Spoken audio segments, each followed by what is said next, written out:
Thank you for your participation in the Great Nevada Shakeout, an exercise to demonstrate the procedures to be followed to maximize the safety and well-being of our students, staff, and those around you in the event of an earthquake. There is often a false sense of security that we do not have earthquakes in Nevada. The little-known fact is that the unique geology of Nevada includes a multitude of major and minor fault lines, as well as proximity to many more in our neighboring state of California. The effects of an event there are often felt right here in Nevada.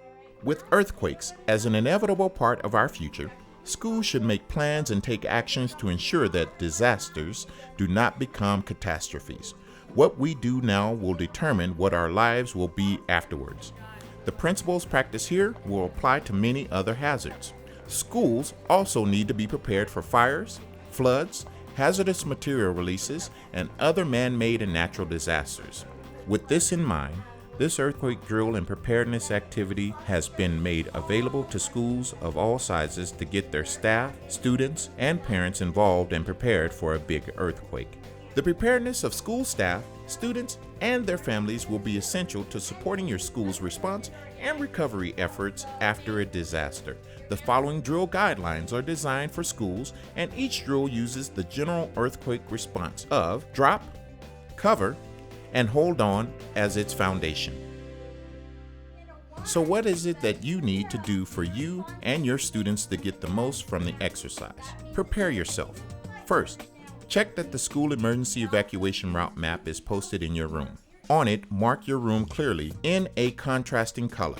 If you do not have a copy, please obtain one from the school office. Second, review your emergency folder and its contents to ensure that you have the information that you or your substitute would need should there be a drill or an actual emergency. Also, be prepared to buddy with a neighboring class so that one teacher is at front and one at back of the two-class group. Be sure that you know your duties once classes are assembled. If your name does not appear on the emergency operation plan, and if you do not have a class, report to the Incident Command Center. Do not leave the campus. Plan to accommodate students and personnel with disabilities.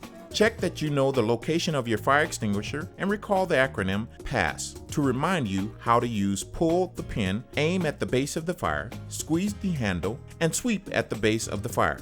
Plan both experiential learning activities to make use of the drill and quiet learning activities that students can do in the assembly area in the event of a real emergency. Next, prepare your students. Encourage your students to take this drill very seriously. Practice a drop, cover, and hold on drill. Having students hold their position for 1 minute. You may count together. 1 1,000, 2 1,000, etc. Drop down to your knees to make yourself as small as possible. Cover your face, head, and neck, closing your eyes. Keep your body under or below a level of a desk, table, or chairs, with your back to windows. Be aware of objects or structures that may fall. Exposed electrical sources, flames, escaping water, gas, or other hazardous materials, and take appropriate measures to minimize the dangers. If outside, get clear of buildings, power lines, trees, light poles, and other dangers. Drop down to your knees and cover your head and neck.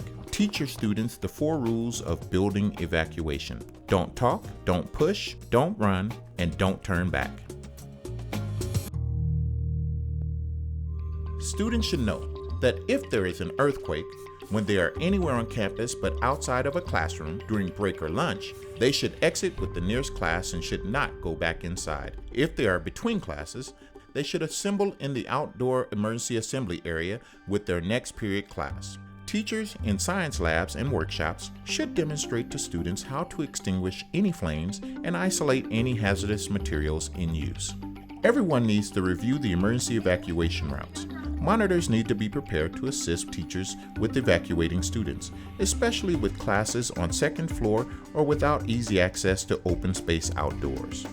Make your students aware that only their parents, guardians, or other adults listed on their emergency card will be allowed to pick them up from the school in a real emergency.